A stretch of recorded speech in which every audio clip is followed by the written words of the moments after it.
I'd like for us to look together at a painting that I saw recently in the Louvre.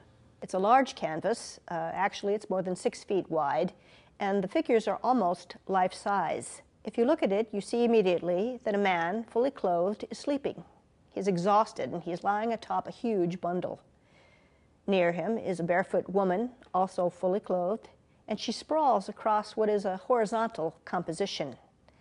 She's fully clothed but nursing, and her infant is naked, and he's standing there clutching, almost pumping, a little piece of fabric, which babies are wont to do.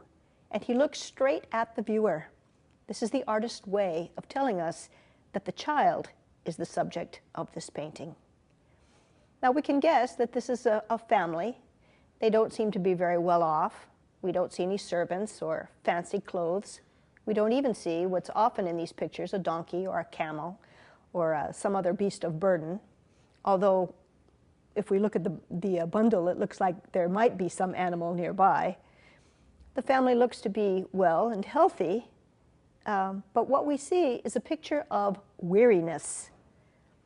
The family has gathered to stretch out on the ground, but they're against a wall, which is a kind of partial shelter. But we would say, not knowing anything else about the painting, but just looking at it, that this is a family on the road. They're not at their destination yet. We can tell that. They haven't unpacked. They don't seem to be happily arrived.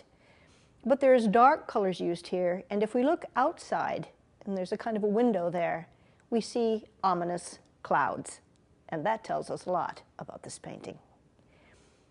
The oil is done by a man named Orazio Gentileschi, who is a 17th century painter, and the painting is called The Rest on the Flight to Egypt. Now, if you're conversant with the Bible, you know the whole story now. This is not just any family, but the Holy Family. It's the infant Jesus, his mother Mary, and his father Joseph. You'll notice that Gentileschi shows no angel guides in his picture, no fellow travelers, even though many travelers traveled in a caravan just for safety reasons. There's just the Holy Family here trudging along the 75 miles or so from Bethlehem to the border where Egypt is another country, another jurisdiction within the Roman Empire.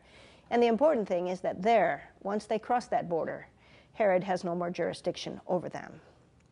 So what we see is Jesus and his family experiencing days of hardship and exhaustion, very real fear of violence. They're wanted, they're fleeing, and they're on this journey, uprooted, displaced, and not knowing for how long. We don't actually know exactly how long, but we know that they stayed there until Herod's death. In terms of reflection, I just wanted to ask you a couple of questions that I've asked myself as I looked at this picture.